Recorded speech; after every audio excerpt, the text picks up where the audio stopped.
So exactly how much did your home go up by this week? To find out, stay watching.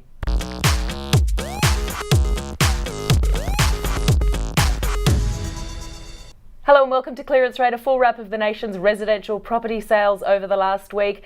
And Sydney continues to go from strength to strength, with vendors unlikely to get a bad result on the auction front. The overall capital city clearance rate has moved higher again on the back of the big city's demand.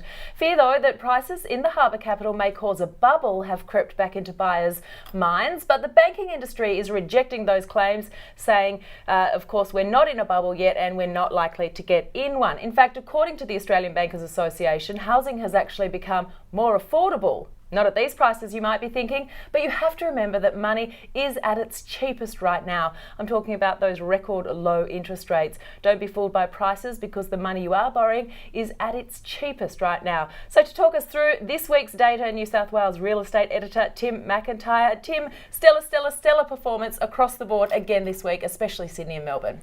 Yeah, Sydney and Melbourne flying high, top of the clearance rates as per usual, and growth starting to kick in nicely. Yeah, high 80s shifting into almost anyway. They're 84.7 for Sydney. Great job. Yeah, and Melbourne as well, which is now averaging about 10% higher each week than it has been over the last couple of years. Yeah, Melbourne's really showing that growth this year. It's much happier this year than it was last year. Yes, indeed, it is. And it's really coming through in some of the value increases as well. Let's have a look at those private treaties, the houses that went up for sale and sold.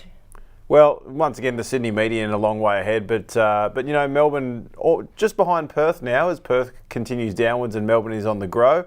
And you know, even Brisbane's sort of starting to nudge back up towards 500,000. Oh look, sales at 999 for Perth. One more and they would have got those quadruple digits there, but 550 pretty good for Perth. We're seeing a slight pullback in the overall, but we'll look at those in a little while. Let's check out the apartments. What are we pricing in at in Sydney? 647, 750. Yeah, that old 600,000 number of yours is long gone. You're eating its dust right now, because it's now close to 650, and it's just looking like going more so, with rates really pushing up the affordable end of the property. Yeah, that's right, because even for buyers and or investors, it's just amazing that money, as I mentioned at the start, they're so cheap. Capital City home value changes is what I like to look at each week, and that annual growth rate change. Sydney, double digits as usual. Yeah, juggernaut just keeps rolling on. 0.7% for the week.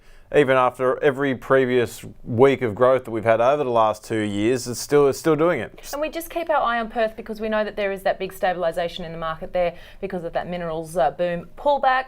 Prices down there.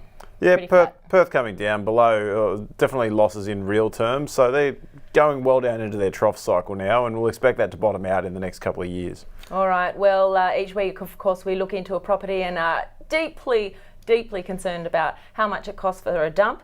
Now let's have a look at how much something costs that's not a dump. Yeah, now this is a good one. This is in Sandringham in Sydney, which it sold over the weekend for 7.8 million. And as you can see, it's you get what you pay for. Versace feel to it there. Obviously, a lot of the interior furniture, by the look of it, seems to be Versace. But look at the detail on the ceiling in that other room. And of course, you've got those beautiful water views. It's just every finish is there. It's gorgeous. Done. It really is. It's a stunning property, and it just goes to show what that next level up is from all these ones that are selling for a few mil now, that we would once upon a time have been enough to get you something like this. Not That's anymore. Right. Everyday houses now, of course, costing a couple of million, and you really need to move into those high millions to afford something like that. More Clearance Rate next week. See you then.